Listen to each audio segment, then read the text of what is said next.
Dead by Daylight Leaks, who have about a 90% truth rating, revealed a new anti-cheat measure aimed at protecting certain content creators by making the cheaters queue up with, well, you instead of the content creators. And before you foam out the mouth with rage, let me explain why you're not the biggest victim in this system and why it might actually be a really good idea if done correctly. And let me emphasize that, if done correctly. So in this new supposed system, it will flag players who are reported numerous times and make it to where they cannot queue up with these protected streamers, who at the moment are only fog whisperers, but the way DBD Leaks worded it leads me to believe that more content creators are meant to be added to this list at some point, but that's just speculation on my part. So there's actually a lot to break down here. Is this a smart system? How will it be implemented? What does a report actually mean? Other alternatives to this system?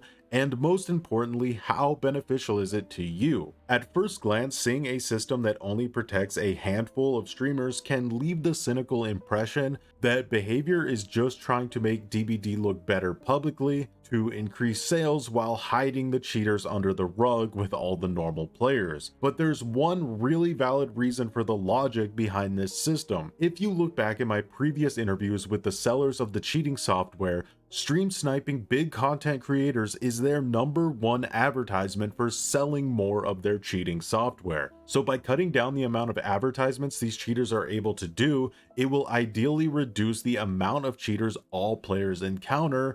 It's sort of a win-win when you look at the big picture. That said, this is all dependent on how the system is implemented. For starters, fog whisperers only make up a small portion of the streamers being used to market these cheats. A lot of the biggest content creators for DBD are sniped just as often or even more than fog whisperers. But let's go one big step further, because this is crucially important. Let's say behavior added the top 50 DBD streamers to this special list. They are the ones who seem to be targeted the most, right? Well, again, if you are familiar with my interview series, you know that these hackers have a stream sniper list filled with hundreds of DBD streamers. This list contains their Steam IDs and cloud IDs. The way the cheating software works automatically queues cheaters up with anyone on this list. A lot of stream sniping isn't even done intentionally.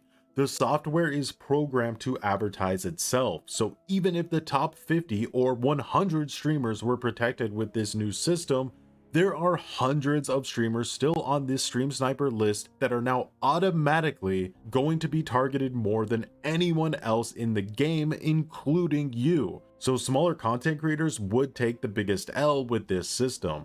Now let's discuss implementing an automated system based on player reports. If one thing is obvious, it's that the DBD community reports players in-game for everything, including playing in a Survive with Friends, camping, tunneling, using aura rating perks, having a TTV in your name, and yes, even looping. So any system that is based on in-game reports will fail immediately, especially when the incredibly spiteful members of the community know they can abuse it. The amount of false reports would quadruple and make it even harder to ban actual cheaters. That's why the system needs to work on the real two-step reporting system that behavior uses right now. Meaning when a match is over, you use the in-game report feature to prove to behavior that you actually played against that certain player that you're reporting. This way there can't be bandwagon reports where groups purposely mass report a player they didn't actually play against. For example, say a big streamer is playing against a sus player and that streamer thinks this player's cheating. That streamer, whether they realize it or not, will cause a bunch of their viewers in their community to report that sus player as well. So that's why behavior needs to keep using the two-step report system, in-game and separately online, with video evidence of the suspected cheating. Now, when a player is reported using this two-step report system, it takes anywhere from 2 weeks to a month to actually get reviewed. During this time is when players should become suspect if they have been reported multiple times, because that is very suspicious. Two-step reports take a decent amount of time to submit, so there's much more legitimacy to them. Alright, so what if the report system is implemented correctly? Is this a good system?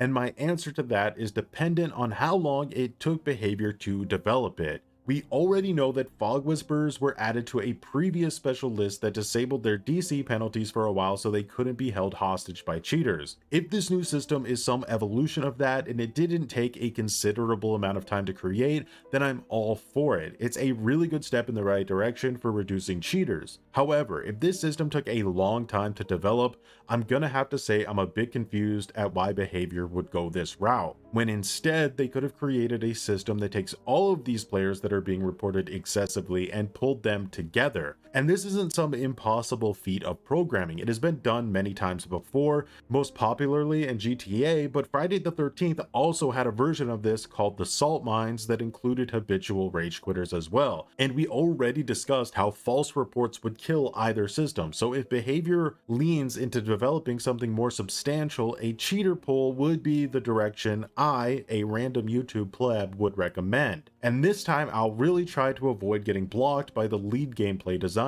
guys, I promise. I also want to mention that any system like this needs a special list to protect content creators from being falsely reported, because no matter how large or small, every content creator has weirdo stalkers that are legitimately obsessed with harassing them.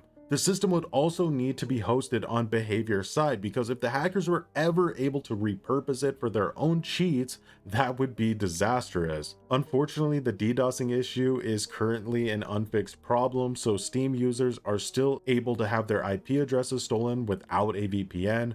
But overall, I'm giving behavior the benefit of the doubt on this new system. As of September 23rd this year, they already banned 50,000 cheaters from DBD. That's about 188 cheaters every single day, which is being crazy. I know I get labeled as being a behavior basher and a complainaholic a lot, but as much as I critique behavior, I also love giving them credit for everything I possibly can. And nothing I ever say on this channel is meant to be taken personally, so I hope you accept my apology. So what do you all think? Will the new system have loopholes? Will it actually come to the live version of the game at all? Let me know, and as always, thanks for watching and have a good one.